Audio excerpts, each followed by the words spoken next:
아니면 격려, 위로받기를 원합니까? 네. 아마 이렇게 딸아, 사랑한다, 이 말을 듣기를 원하세요. 딸아, 걱정하지 마라, 이런 말을 듣기를 원합니까? 염려하지 마라, 내가 너와 함께 하겠다, 이런 말을 듣기를 원합니까? 잘했다, 이 말 듣기 원하세요? 아니면 힘내, 이 말을 듣기 원해요? 아니면 내가 너와 함께 하겠다, 이 말을 듣기를 원하세요? 뭐 다 좋지요. 처음에 있는 말도 듣기 원하고, 두 번째 말도 그렇고, 세 번째 말도 그렇고. 예. 그런데 여기도 보니까 이 믿음에 따라서 조금씩 그 칭찬받는 내용이 조금씩 다르더라고요. 보니, 여기 보니까 등급이 있어요. 첫째, 잘했다, 착해, 잘했다, 착해. 요거는 이제 처음에 믿음이 약했을 때, 착해, 잘했어, 이렇게 처음에 나왔을 때, 믿음이 어렸을 때, 우리 아이들에게 잘 썼어, 잘해, 잘했어, 착하다, 이렇게 하는 건 이제 애기들 믿음 있을 때 쓰는 용어예요. 이 부분에 있어서는. 그 다음에 두 번째는 수고했어, 욕봤다, 수고했어, 잘했어, 욕봤다. 요거는 이제 조금 믿음이 있는 분들에게 쓰는 용어입니다. 그러니까 일을 할 때 쓰는 용어예요. 가만히 있고 어린아이들, 아무것도 못하는 사람에게 수고했다고 할 수 없잖아요. 그건 착하다고 하는 것이고, 이제 일을 했을 때, 수고했을 때 이제 수고했다, 욕봤다, 이렇게 또 하는 거고요. 믿음이 조금 성장했을 때 쓰는 또 언어고, 그 다음에 세 번째는 한번 잘해보자, 충성합시다, 헌신합시다. 이거는 이제 믿음이 조금 덜은 사람에게 쓰는 언어예요. 충성합시다, 헌신합시다 하는 이런 말이에요. 이건 믿음의 사람이거든요. 제가 경험을 해보니까 그런 것 같아요. 예. 그런데 제가 딱 봤을 때 사람들이 내가 일을 했을 때 수고했어요, 잘했어, 참 땀 수고했네, 욕받네, 이러면 이 소리가 굉장히 듣기가 좋아. 그리고 이렇게 또 위로를 해주는 말, 이런 말을 해주면 굉장히 또 기분이 좋아. 근데 권면하는 말을 들으면 기분이 나빠요. 네. 권면이란 말은 상대에 대해서 잘하라고 이렇게 막 지적해주고 또 힘내라고 하는 뭐 그런 내용이죠. 그런데도 그런 말보다는 참 수고했어, 잘했어, 막 이렇게 욕받다, 이렇게 칭찬해주거나 격려해주는 이런 언어가 훨씬 또 힘이 되더라고요. 나한테는 그래요. 그래서 인간은 참 단순한 것 같아요. 남자도 그렇고 여자분도 그래요. 똑같아. 인간은 다 마찬가지예요. 왜 그런가 하면 여자분도 보면요, 옷이 잘 어울려요, 예뻐요, 오늘 참 보기 좋아요 하면 싫은 사람 있어요? 오늘은 좀 젊어 보이네요. 나이보다 5살은 젊어 보여. 내가 좀 너무 짧게 잡았나? 아니야, 10살 정도는 젊어 보이는 것 같아요. 이게 굉장히 이게 유루가 되고 힘이 되더라고. 그럼 이제 그러죠. 에이, 내가 나이가 많은데 이럴까? 근데 그렇지 않아요. 그렇게 말해도 돌았을 때는 우리가 힘이 되더라고요. 젊어 보여요, 건강하게 보여요, 참 보기 좋아요. 이렇게 하면은 우리가 힘이 돼요. 아이고, 안 좋네, 아이고, 병이 들은가 봐. 이렇게 하면 괜히 병이 없어도 기분이 나쁩니다. 제가 청년 때는 몸이 굉장히 말랐었어요. 또 전도사, 신학교 다니면서 전도사 생활할 때도 보면 52kg, 56kg밖에 안 나갔어요. 그러다 보니까 몸이, 얼굴도 이렇게 아주 막 날카롭고 살이 별로 없었으니까. 근데 같은 말이라도 사람들이 그래요. 아이고, 고기 좀 많이 드셔야 되겠어요, 맛있는 것 좀 많이 해 드셔야 되겠어요, 몸이 좀 건강을 챙기셔야 되겠어요. 이렇게 하면 굉장히 좋거든. 근데 또 가끔 가다가 속 끓는 사람이 가끔씩 있어. 아이고, 어떻게 이렇게 패렸대요? 패렸다 그래. 패렸다는 게 뭐예요? 이 개가 먹지 못해가지고 뼈만 앙상하게 남은 걸 가지고 쓰는 용어인데, 나한테 그 말을 쓸 때 굉장히 기분 나쁘더라고요. 사주지도 못할 뻔 망정 말이에요. 그러니까 이왕이면 상대에게 좋은 말을 해줄 수 있도록 하는 게 굉장히 중요합니다. 여자분들도 이왕이면 예쁘다, 아름다워, 보기 좋아, 젊어 보여, 이렇게 쓰면 다 좋아하잖아. 그래, 안 그래요? 남자도 마찬가지. 남자도 젊어 보이네요, 건강해 보이네요, 옛날보다 좋아진 것 같아요, 이런 말 쓰면 남자들도 굉장히 좋아하거든요. 실제로 저는 젊을 때보다 지금이 굉장히 좋아 보여요, 내가 봤을 때. 네. 이재구 집사님도 옛날보다 지금이 훨씬 더 좋아 보여요. 지금도 보면 아주 사장님 같고 그룹 회장님 같고 그렇단 말이에요. 보기 좋단 말이에요. 근데 이렇게 얘기하면 굉장히 기분 좋지요, 집사님? 그럼 이렇게 좋아야 되죠. 나이가 많이 먹어가지고 머리가 다 빠져가지고 이렇게 하면 안 좋아, 그치? 같은 말이라도 이왕이면 좋은 말을 해줘야 돼. 좋은 말을 자꾸 이렇게 밀어줘야 돼. 예수님이 쓰는 언어 중에서 보면 거의 격려성 발언을 많이 하셨어요. 예수님이 그렇게 말씀하셨어요. 특별히 사람들이 봤을 때는 겉모습에 신경 썼지만 예수님이 보실 때는 속마음에 대해서 충성된 종아, 잘했다, 수고했다, 이렇게 속사람에 대해서 이야기를 했습니다. 생명의 소중함에 대해서 이야기를 했거든요. 근데 사람들은 자꾸 겉모습을 봐요. 돈은 있어 보이는데는 등, 좋은 옷을 입었다는 등, 그 사람의 가치는 그 외적 모습에 있는 게 아니라 그 사람의 속성에 있는 거예요. 성품에 있는 거란 말이에요. 그 사람의 성품에 그게 있는 거예요. 그래서 예수님께서는 사랑하실 때 한 생명을 보고 예수님은 사랑하신 거예요. 사랑하시되 끝까지 사랑하셨어요. 중간에 포기하지 아니하시고 아끼고 소중하게 생각했다는 뜻입니다. 그래서 하나님을 앞에 나와서 기도할 때도 꼭 뭐라고 했어요? 아버지여라고 먼저 쓰셨어요. 예수님을 보면 거의 기도할 때 보면 아버지라고 먼저 불렀어요. 아버지여, 아버지가 일하시니 나도 일하고, 아버지여, 예전에 아버지와 함께 누리던 영화를 지금도 누리게 하시고, 아버지여, 항상 내 말을 들어주심을 감사하나이다. 예수님은 항상 이렇게 하나님을 칭할 때 꼭 아버지라고 불렀어요.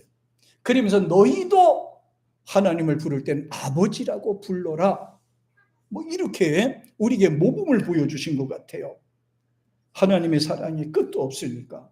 그러니까 예수님께서 하나님을 아버지라고 한 것처럼 우리도 하나님을 아버지라고 부르는 거예요. 여기서 중요한 팁이 하나 있는데, 세상의 모든 종교들은 사람들이 자기들의 마음에서 생각해서 만들어진 구체화된 단체를 만드는 것이, 형상화한 것을 종교라고 얘기를 해요.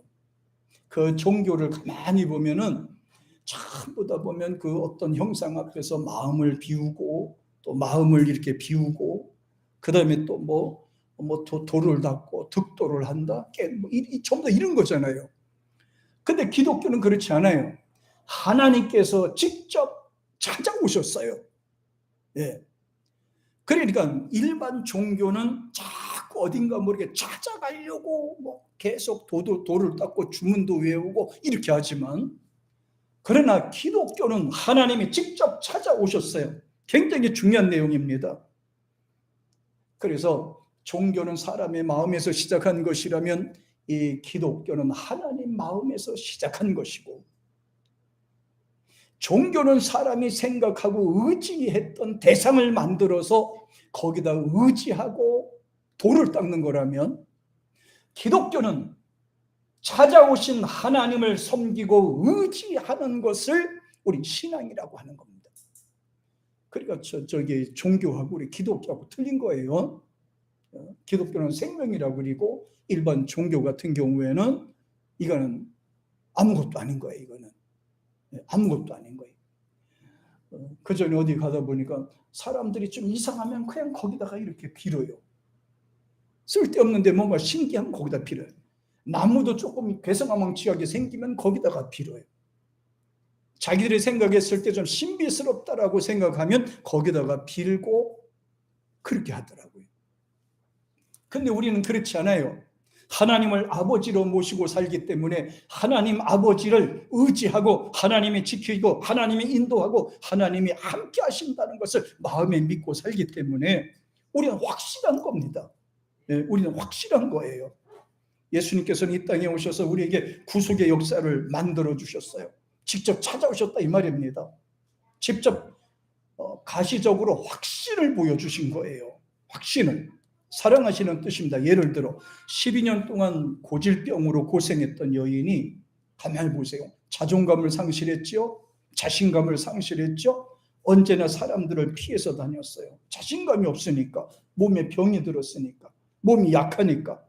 그러다 보니까 사람들의 대접도 제대로 받지 못했습니다. 그러나 주님은 세상에서 멸시받아도 신경 쓰지 않고 여인을 대접해 주었어요. 사람이 있는 거, 가진 거, 누리는 거 이런 거 전혀 생각하지 않고 주님은 그 여인의 한 생명을 소중하게 생각하고 귀하게 받아주셨습니다. 이 부분이 굉장히 중요한 거예요. 예수님께서 말씀하십니다. 간단하게 따라. 내 믿음이 너를 구원하였으니 평안히 갈지어다. 내 병에서 놓여 건강할지어다. 이 부분에서 제가 6가지를 제가 찾아봤어요. 이 부분에서. 첫째, 예수님께서는 불러주셨어요. 이름을 불러주신 게 아니라 그 여자면 여자, 남자면 남자, 여자는 딸, 또 남자는 아들로 칭해서 불러주셨어요. 이름도 불러주실 수 있겠지만 거의 여자분들은 따라. 아브라함 같은 경우에는 직접 아브라함을 부르시고 나타났죠. 아브라함아. 사무엘도 어렸을 때 보면 직접 하나님 아버지가 찾아오셔서 사무엘을 불러주셨어요. 사무엘아. 다윗도 그랬어요. 마리아도 마찬가지입니다. 가브리엘 천사가 나타나셔서 마리아야 은혜를 입은 자요 이렇게 나오셨어요. 그리고 혈류병 여인에게도 예수님께서 이렇게 말씀하셨습니다. 따라 내 믿음이 너를 구원하였다. 따라. 여러분이 기도할 때도 반드시 이 음성은 기도하다 보면 들을 수 있을 겁니다. 힘이 들거나 어렵거나 답답해할 거나 때로는 이렇게 복잡한 문제가 있을 때 하나님이 응답하시는 첫 번째가 뭐냐? 따라. 내가 알고 있다. 따라. 걱정하지 마라. 따라. 내가 너와 함께하마. 따라. 염려하지 마라. 반드시 여러분이 응답받는 첫 번째 서두가 바로 이 부분이라고 할 수가 있어요. 아마 기도하다 보면 이런 체험들을 하셨을 거예요. 따라 걱정하지 마라. 따라 염려하지 마라. 내가 너와 함께 하겠다. 혈류병 여인한테 주님이 돌아보면서 말씀하셨잖아요. 따라 내 믿음이 너를 구원하였구나. 따라 내 믿음이 너를 구원하였구나. 이렇게 주님께서는 불러주셨어요. 하나님도 구약에서 사람들을 불러주시고 찾아오신 것처럼 예수님도 병을 고치기 직전에 반드시 불러주시고 병을 치료해 주셨습니다. 주님은 사랑의 주님이세요. 하나님이 인간으로 오신 분이기 때문에 우리 모든 것을 다 알고 계셔요. 그 다음에 두 번째는 구원이 됐다는 것을 주님께서는 딸이라고 하고 나서 내가 누구다를 밝히셨어요. 구약에서는 모세야 하고 나서 누구시니까 그래 나는 여호와니라. 다메섹 도상에서도 사도 바울, 그때 당시만 해도 사울이죠. 사울이 다메섹 도상에 가다가 갑자기 예수님이 부르셨어요. 사울아 그랬더니 주여 누구십니까? 네가 핍박하는 예수다. 그러니까 여기서 불러주시면서 곧바로 확신을 시켜주시는 작업을 하세요. 확신을. 그래서 마태복음 9장 22절에 보면은 제가 바로바로 읽어드리도록 하겠습니다. 9장 22절에 보면 이렇게 나와 있어요. 예수께서 돌이켜 그를 보시며 이르시되 따라.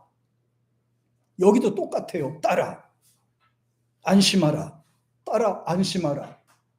내 믿음이 너를 구원하였다 하시니 여자가 즉시로 구원을 받으니라. 굉장히 중요한 포인트가 있어요. 22절에 보면 따라 안심하라. 그러니까 굉장히 불안한 상태에 있습니다. 몸에 병이 들었어요. 더군다나 율법에 의하면 여인들이 이제 피를 흘리게 되면 사람들 가운데 같이 동석할 수 없어요. 같이 다닐 수도 없습니다. 혹시라도 이제 여자분들이 한 달에 한 번씩 하는 그 월경이라는 걸 하잖아요. 젊은 분들이. 그러면 그때는 집에서 나오지 못해요. 집에서 격리돼서 다 날 때까지는 밖으로 나올 수 없도록 그렇게 율법에 의하면 그렇게 돼 있단 말이에요. 그런데 12년 동안 계속 몸에서 흘러나오는 피로 고통당하는 여인이 예수님을 앞에 섰다고 생각해 보세요. 사람들 앞에서 있다고 생각해 보세요. 그리고 실제적으로 혈류병을 10년 동안 고생했다는 것을 사람들이 많이 알고 있을 거란 말이에요. 그 여인이 와서 거기 섰다고 생각하면 사람들이 부정탄다고 해서 쫓아낼 거란 말이에요. 그런데 얼마나 불안하겠어요. 12년 동안 고생했던 여인이 예수님 옷자락을 만졌단 말이에요. 그럼 예수님이 부정탔단 말이에요. 피를 흘리는 여자가 예수님의 옷자락을 만졌어요. 그럼 부정탔단 말이에요. 그럼 예수님도 부정탄 남자가 되는 거예요. 그럼 같은 공동체에서 활동할 수 없는 거예요. 그러니까 서로가 불안한 입장이란 말이에요. 그러니까 얼마나 불안하고 걱정과 염려가 있겠습니까? 그런데 예수님께서 딱 돌아키시면서 하는 말이 간단합니다. 따라, 안심하라. 그러니까 자, 여기를 잘 보세요. 병이 고쳐서 마음이 안정이 된 거야 아니라 마음이 안정이 되니까 병이 치료가 됐더라는 거예요. 이게 굉장히 중요해요. 그러니까 내가 치료돼서 믿음이 생긴 게 아니라 믿음이 생기니까 병이 치료가 되더라는 거예요. 이게. 자, 병원에 가면 의사 선생님들은 사람의 심리를 확인하는 것이 아니라 병 증상을 확인합니다. 그러나 예수님께서는 병에 대한 진상이나 증상에 대해서 말씀하는 게 아니라 사람의 속성에 대해서 먼저 파악하셨어요. 그래서 여인에게 말합니다. 따라, 안심하라. 왜냐하면 얼마든지 병이 생길 수가 있다 이 말입니다. 그래서 예수님 말씀하세요. 따라, 안심하라. 너의 믿음이 너를 구원하였느니라. 다시 말하면 너의 믿음이 내 마음을 격동시켰느니라. 내 믿음이 내 마음을 감동시켰다 이 말입니다. 너의 믿음이 하나님의 마음을 감동시켰다 이 말이에요. 그러니까 예수님 앞에 나왔던 그 혈류증 여인은 마음의 안정과 또 마음의 평안함을 느끼는 순간에 온 몸이 깨끗하게 나는 그런 체험을 하게 된 거예요. 잘 들으세요. 믿음이 생기면 육신으로 약했던 것들은 저절로 회복이 된다는 걸 꼭 기억하세요. 아무리 우리가 병원에 가서 아픈 거를 치료하고 약을 먹어도 일시적인 거예요. 또다시 가야 해서 또 먹어야 돼. 떨어지면 또 가야 돼. 그러나 내 마음에 있는 평안은 하나님이 주시는 평안은 영원한 겁니다. 하나님이 주시는 평안은 절대로 변치 않아요. 이 시간에도 주님께서 따라 아들아 내가 너와 함께함이니라. 따라 내가 너와 함께함이라. 안심하라. 걱정하지 마라. 염려하지 마라. 내가 너를 치료할게. 내가 너를 도와줄게. 내가 너와 함께할게. 이 말씀이 저와 여러분에게 함께하기를 주님 이름으로 축복합니다. 중요하지요. 15장 28절에도 보면 마태복음 15장 28절에 보면 이런 말씀이 기록이 되어 있어요. 여기도 보면 또 그렇게 나와요. 이에 예수께서 대답하여 이르시되 여자여 내 믿음이 크도다. 내 소원대로 되리라. 그때로부터 그의 딸이 나으니라. 여기 보면요. 여자여. 당시 여자라고 불러주었을 때가 굉장한 대접을 해주는 거라고 그래요. 여자는 여자라고 하는 거예요. 이게 여자를 이렇게 낮춰서 부르는 게 아니라 여자를 여자라고 부르는 거란 말이에요. 예수님께서 십자가에 매달려 운명하시기 직전에 거기 이제 어머니 마리아가 와 있었단 말이에요. 여자도 거기 여자분들 몇 명 쭉 있었고 거기에 제자 요한도 있었어요. 그때 예수님께서는 자기 어머니한테 이 말을 써요. 여자여, 아들이니이다. 자기 어머니 보고 여자요. 또 요한복음 2장에 보면 가나안 혼인잔치에 초대를 받게 되는데 포도주가 떨어졌어요. 그러니까 이제 그 어머니 마리아가 예수님 앞에 쫓아갔어요. 아들아, 이 집에 포도주가 떨어졌다고 그러는데 어떻게 하면 좋냐? 그랬더니 예수님께서 뭐라 그랬어요? 여자요, 그 포도주 떨어진 거하고 나와 무슨 상관이 있나이까? 거기도 여자라고 그랬어요. 자기 엄마 보고 여자라고 그랬어요. 자기 엄마 보고 여자라고. 아마 우리 사회에서는 조금 이게 받아들여지기를 조금 힘들지 않나 싶어요. 어느 날 갑자기 아들들이 같이 쭉 하고 있는데 자기 엄마 보고 하는 소리가 여자요. 그렇게 하면 조금 그러지 않아요? 엄마 이렇게 불러줘야지. 여자요. 그렇게 하면 안 돼요. 이렇게 하면 좀 기분이 좀 상하지 않겠어요? 그러니까 그 유대 사회에서의 그 여자라고 호칭했던 그 언어가 여자를 존중해주는 언어로 쓰이는 말이에요. 우리나라 말고 틀려. 우리나라에서는 엄마 보고 여자요 이렇게 하면 기분이 나쁘고 아버지 보고도 남자요 이렇게 하면 또 그러잖아요. 그 나라 문화에 따라서 조금 다릅니다. 근데 예수님께서 나타나셔서 뭐라고 그랬습니까? 여자야, 내 믿음이 크도다. 내 믿음이 크도다. 내 소원대로 되리라. 내 소원대로 되리라. 여기 이 부분이 굉장히 중요합니다. 그래서 누가복음 8장 48절에 보면 4장 48절에 누가복음 아니 요건 지나가 요건 패스합시다. 자, 여기에서 이제 구원이 됐다고 이제 확신을 시켜주는 겁니다. 안심해라, 따라 안심하라, 따라 걱정하지 마라, 따라 염려하지 마라. 내 믿음이 여기서는 반드시 그게 들어와요. 너의 믿음이 너를 구원했고 너의 믿음이 하나님을 감동했고 너의 믿음이 내 마음을 감동시켰다. 이 격동시켰다. 내 믿음이 이걸 강조했어요. 자, 그리고 세 번째 단계가 굉장히 중요한 겁니다. 뭐냐면요, 개인 구원이 가족 구원으로 연결이 되는 것을 우리가 보게 되는데 여기서 구원이 이루어졌다고 하는데 너의 가정의 구원이 이루어졌다.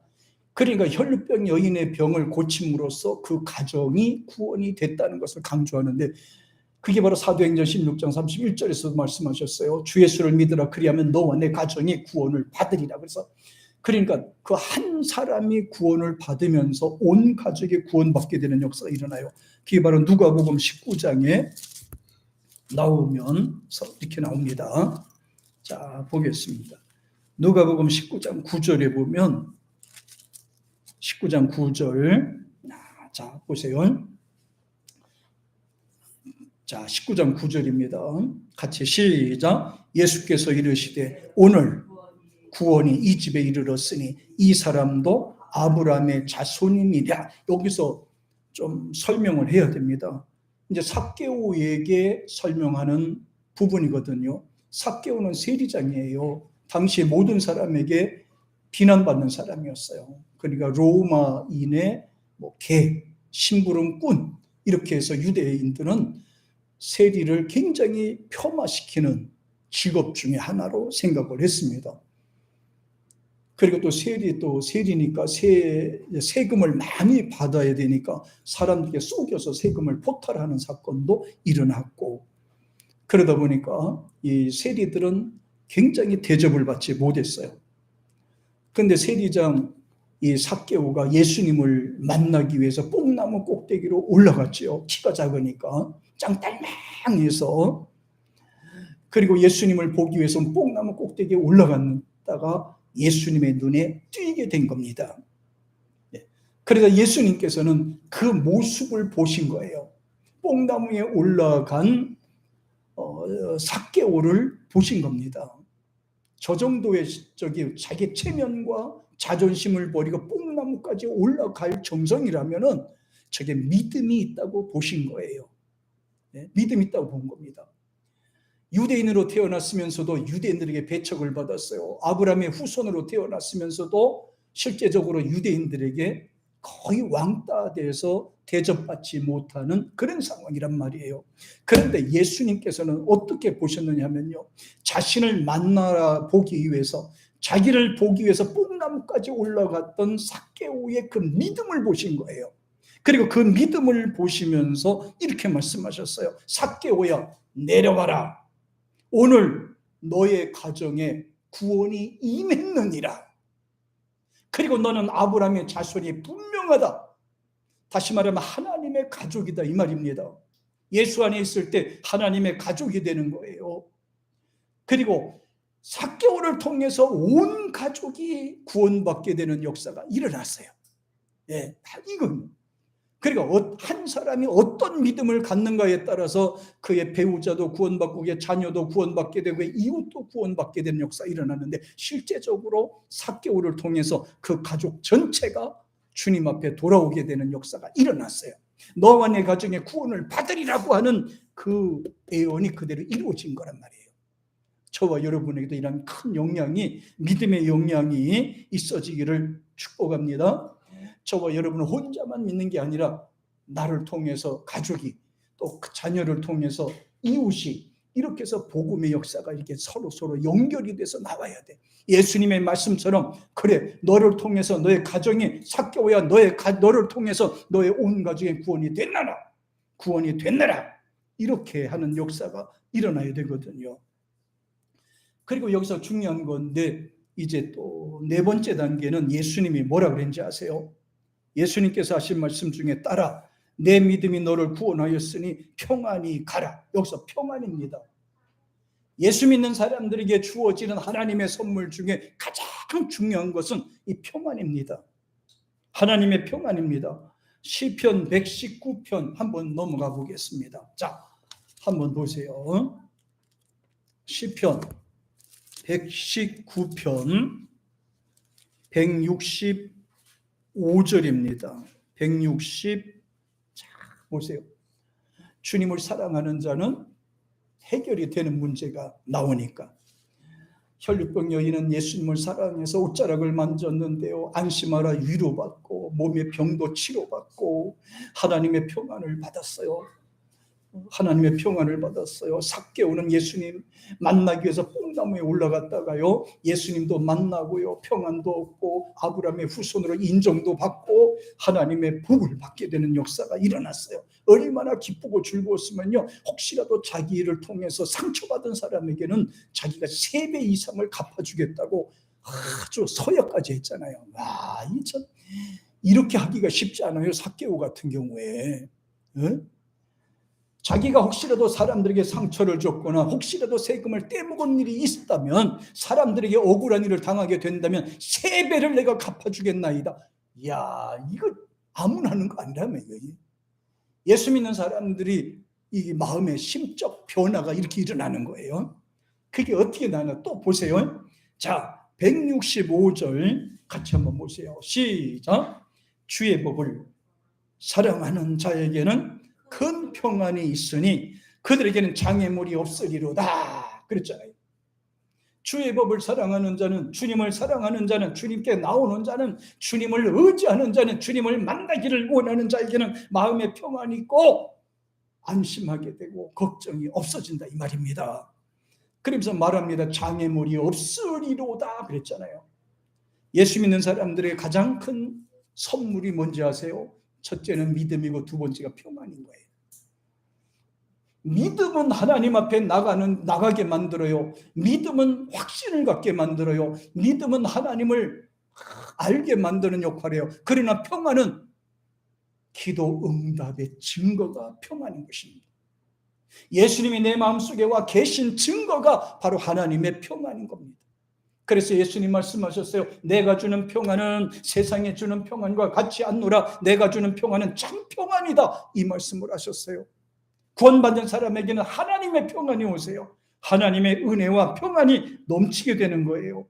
그래서 하나님의 평안이 우리 가운데 오시면 마음이 기쁘고 즐겁고 든든한 그런 것을 느끼게 되는 거예요. 그러면서 말합니다. 다섯 번째는 정신과 육체의 질병에서 자유하겠다고 선포하셨는데 이 부분을 잘 한번 보세요. 마가복음 5장 34절 우리가 아까 읽었죠. 마가복음 5장 34절 자 한번 보세요. 34절 우리 본문입니다. 같이 한번 읽어봅니다. 자 시작. 예수께서 이르시되 딸아 내 믿음이 너를 구원하였으니 평안히 가라. 내 병에서 놓여 건강할지어다. 자, 여기 잘 보세요. 여기서 내 믿음이 너를 구원했다. 다른 사람이 어떻게 해준 것이 아니라 너의 믿음이 너를 구원했다 이 말이에요. 너의 믿음이 너를 구원했다. 그러므로 평안히 가라. 너의 병에서도 너의 믿음이 너의 병에서 일어나게 만들었다 이거예요. 내게 있는 내 믿음이 병에서 자유하게 만들었다 이 말이에요. 이게 중요한 겁니다. 그러니까 가장 먼저 우리가 확신이 필요하고 믿음이 필요하고 평안이 필요한 거예요. 저와 여러분에게 이 평안과 이 확신이 우리에게 필요해요. 누가복음 13장 12절에 보면은 13장 12절에 보니까 이런 내용이 또 나와 있습니다. 제가 13장 12절 제가 읽어보겠습니다. 잘 보세요. 예수님의 말씀은 여러 가지로 이렇게 나타날 수가 있는데 여기 잘 보세요. 자, 여기 꼬부라진 여자를 고쳐주시는 내용인데요. 자, 보세요. 13장 12절. 보세요. 예수님이 말씀하시면 그것이 곧 바로 즉석에서 이루어지는 믿음이 되어야 됩니다. 12절 시작. 예수께서 보시고 불러 이르시되 여자여 네가 네 병에서 놓였다. 과거형, 현재형, 미래형 뭐예요? 여러분 과거형입니까? 현재형입니까? 아니면 미래형입니까? 이 말이? 과거형이에요. 과거형. 이미 놓였다 이 말입니다. 병에서 놓였다 이 말이에요. 죄에서 놓였다 이 말입니다. 마귀에서 놓였다 이 말입니다. 악한 영에서 놓였다 이 말이에요. 이미 놓였다는 거예요. 이 믿기만 하면 주님 앞에 나온 사람들은요 이게 정신적인 질고에서 이미 자유함을 얻었다 이 말입니다. 마음의 질병에서 이미 자유함을 얻었다 이 말입니다. 우리가 육체적인 질고에서도 이런 믿음이 필요하다 이 말이에요. 하나님께서 말씀을 하실 때 아멘 하고 바로 이게 난 것처럼 행동하면 된다 이 말입니다. 주님 말씀하실 때는 항상 이렇게 과거형으로 말씀하세요. 그래 지금도 고쳐지고 현재 진행형이니까 지금도 고쳐주는데 사람의 믿음에 따라서 이게 결단해서 과거로 돌릴 수가 있다 이 말이에요. 잘 들으세요. 자, 이 병과 정신적인 것과 마음의 병과 육체적인 질고가 이 세 가지가 동시에 사람을 어우러서 힘들게 만들거든요. 그런데 잘 보십시다. 정신적인 병도 현재의 정신적인 어떤 문제에 잡혀서 힘든 거고요. 사람이 마음에 있는 질고도 있죠. 이게 어떤 현재의 어떤 그런 미워하는 감정, 저주하는 감정 이런 데에 잡혀서 지금 현재 힘들어하고 있다 이 말입니다. 현재 그래. 우리가 지금 다리가 아프거나 팔다리가 아프거나 몸에 질병이 있을 때도 현재의 이 아픔의 지배를 받고 있다 이 말입니다. 그런데 예수님께서는 여기서 뭐라고 하셨느냐 하면 이렇게 말씀하시는 거예요. 예수께서 보시고 불러 이르시되 여자여 네가 네 병에서 놓였다. 자, 이렇게 되면 이 여자가 어떻게 돼요? 병에서 자유했다고요? 그래. 네 믿음이 자유하게 했노라. 그랬을 때 앞으로 날 줄 믿습니다. 이게 아니라 이거예요. 이게 아니라는 거예요. 낫다고요? 알았습니다. 저 낫어요. 벌떡 일어난 거예요. 이게 바로 믿음이란 말이에요. 예수님을 믿고 의지했을 때 이게 과거형으로 돌리는 거예요. 질고를 과거형으로 돌려버리는 거예요. 마음의 병도 과거로 돌려버리는 거예요. 정신적인 것도 과거로 돌려버리는 겁니다. 사람이 해결할 수 없는 이 문제를 현재로 붙잡고 있는 것이 아니라 현재 문제를 과거형으로 돌려버리는 거예요. 그러니까 뭐가 생깁니까? 안심하라고 하신 거고 평안이 있을지어다라고 말씀하신 거란 말이에요. 기가 막히죠. 여러분과 제 마음속에 있는 이 모든 것들, 힘들고 어렵고 답답하고 했던 이런 모든 문제를 지금 현재 끄안고 있지 마시고 이거를 과거로 돌리시는 믿음이